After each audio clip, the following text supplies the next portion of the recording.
So you have 10 ASEAN countries with their 6 FTA partners, right? 16 countries. Now, the bigger the better, in the sense like the whole global village is characterized by bilateral initiatives. And because of that, multilateralization talks have collapsed because countries have gone on a bilateral pathway. So consolidating any bilateral agreements into one big FTA or arrangement is the best way to go, because there's definitely going to be welfare gains. I think it depends on the leadership, how we manage the RCEP within the region. It depends, because a lot of things depends on how do you address the development. If you look at the ASEAN countries, the development stage of the ASEAN countries, the 10 members, it diverse. I think most of it is more of a political will of how to bring this in a better at a better level, so that it can benefit the members of the country. The concern of the policymakers as being the SMEs in their particular domestic market. And how do they benefit when you liberalize out of this regional kind of cooperation? It's kind of win-win situation that they're trying to create. They don't want to only attract investment, but they also want to see how they can leverage on the investment so that it benefits the small medium industries, and that can promote a more equal balanced development for the country. So in that manner, I think they are looking at more spillovers out of this global integration towards their local firms. So that need to be also tackled to some extent. RCEP to me will be able to take off only one if they ensure that the benchmarks that they actually lay. We have got countries like Laos with very low concessions.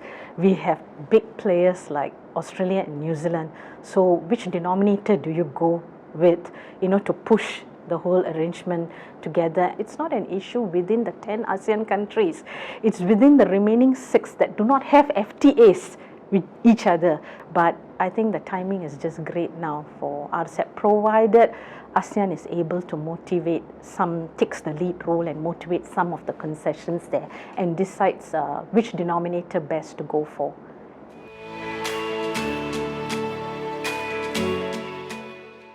Leadership is very important. So and we need to look into how it can benefit the ASEAN country as a region.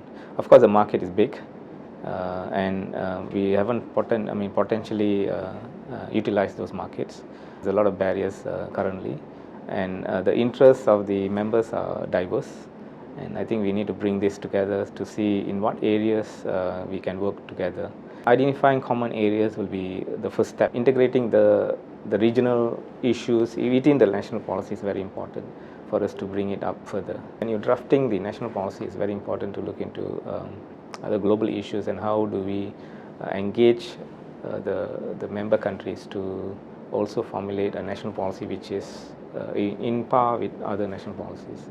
It's good for ASEAN to consolidate its position and improve intra-regional trade, and one of the reasons would be through harmonization. It will be good for them to consolidate, and one way I think is to really realize the potentials for having a single regional production base, one of it to address non-tariff measures, whether it's nutrition labeling per se and other non-tariff measures. So I think it's a good opportunity for ASEAN to move forward, to look at RCEP as an extension by starting small, making benefits realized within the AEC and moving forward and deriving benefits from this larger initiative of RCEP.